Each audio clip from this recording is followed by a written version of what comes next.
అత్తమ్మ ఏం చేస్తున్నావు వంట? గోరుచిక్కుడుకాయ కారం. ఉప్పు వేసినావా?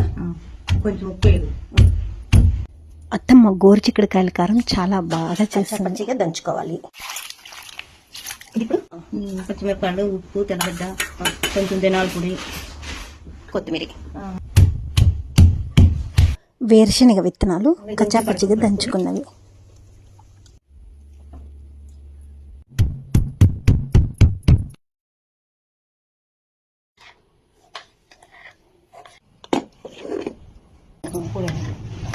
మనం చూస్తున్నాం కదా, ఇందులోకి పసుపు పొడి కూడా యాడ్ చేసుకున్నాం.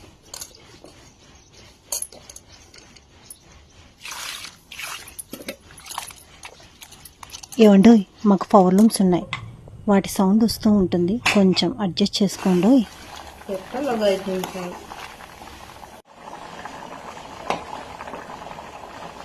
ఇదేంటమ్మా? శనగిత్తనాల పొడి,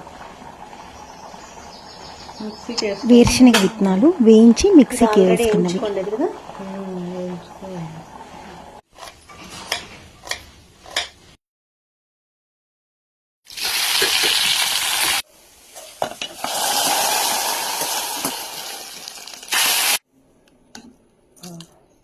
ముద్దలేకి గోరు చిక్కుడుకాయల కారం సూపర్గా ఉంటుంది.